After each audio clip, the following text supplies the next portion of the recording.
The Peasants Farmers Association is calling on government to introduce policies that would allow for better access to credit facilities. Executive Director Victoria Adongo tells Joy News it is difficult for farmers to access loans because the banks demand what she describes as colossal collaterals. Joy News Henry Kwesi Badu has been engaging some farmers ahead of this year's Farmers' Day celebration. This is Al-Hassan Agbo's farmland. He has been cultivating vegetables to feed his household for the past 2 decades. Al-Hassan cultivates 1 hectare out of the total 3 hectares due to scarce resources. It's about 2.5 hectares farm. And I do cultivate about 1.5 acres due to lack of funds. And secondly, we are irrigation farmers, and there is also lack of inadequate water. Inadequate water, because of these 2 challenges, I have to cultivate just a few, about 2.5 acres at a time, because of this challenge. His key challenge is financing. From inputs, seedlings, and paying for labor services, money is involved every step of the way. Because there's no money, banks are not able to assist. You have to go to maybe the ladies who takes produce from you to lend money, maybe at a high rate, or maybe you don't get at all. So this is the way we do get money to pay for our labors, sometimes through our local customers. As we mark Farmers' Day, the Executive Director of the Peasant Farmers Association of Ghana, Victoria Adongo, is demanding that government provides access to credit and introduce insurance schemes to support farmers.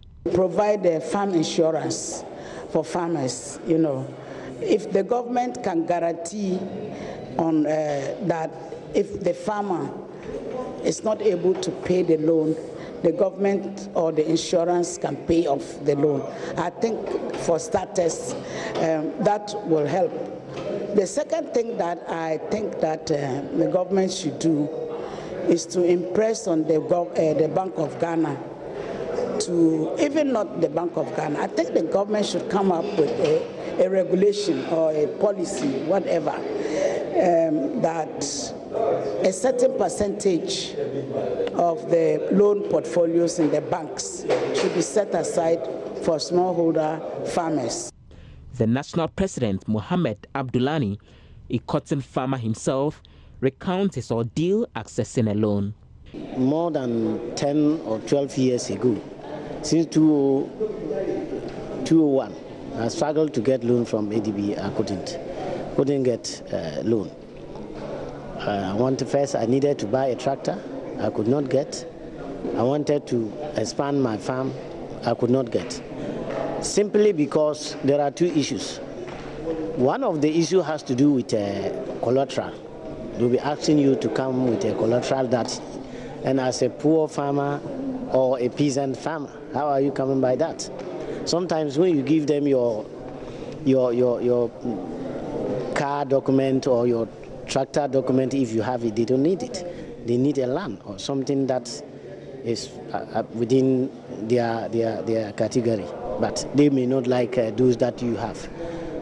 The other issue has to do with the percentage. The interest rate is very, very high. As a peasant farmer, when you take it, at the end of the day, you see that it is difficult for you to be able to pay those loans that you have taken from them. So it is always difficult getting access to bank loans. He wants the Agri-Development Bank to focus on its original mandate of supporting agri-businesses in the country. ADB was put purposely to support farmers to have access to their businesses.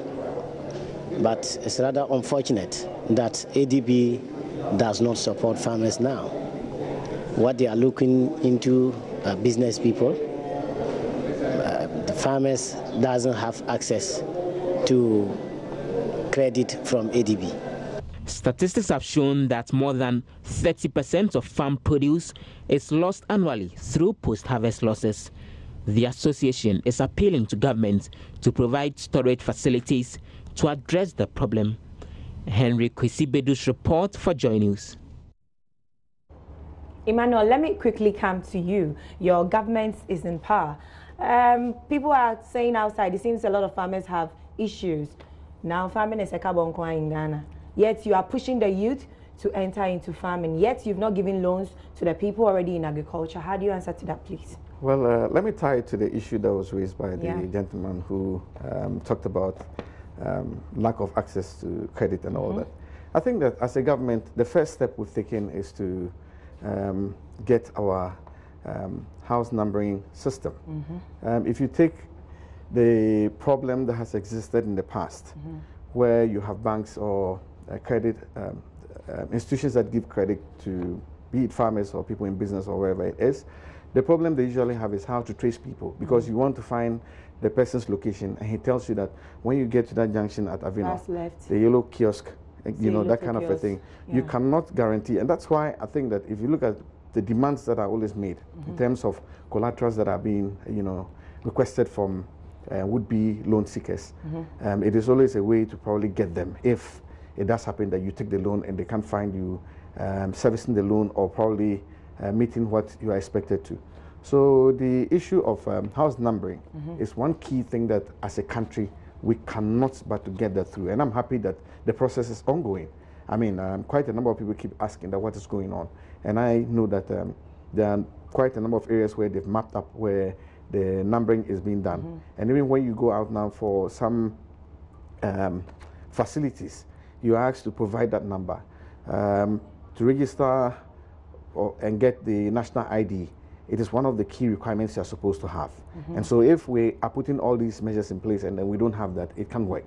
So I want to use this opportunity to let viewers understand that the house numbering is ongoing. And it is done in, you know, phases. So every one of us would have our homes numbered. And then even where the numbers have not been done, the address systems have not been done, there's a way through the app. And that's how come I got my number, my house number.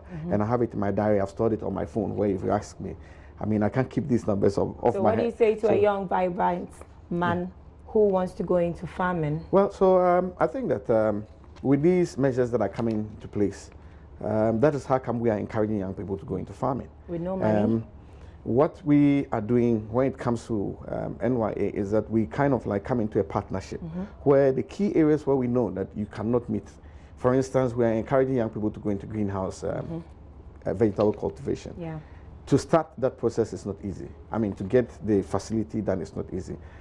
We have moved into looking at where we can get cheaper ones, and then we probably will go in and pre-finance. And then when you are set up, we will do it in partnership with you, where you will be paying off, and then eventually it becomes yours, because you can use it for quite a number of years, and then use it for different crops at every given time.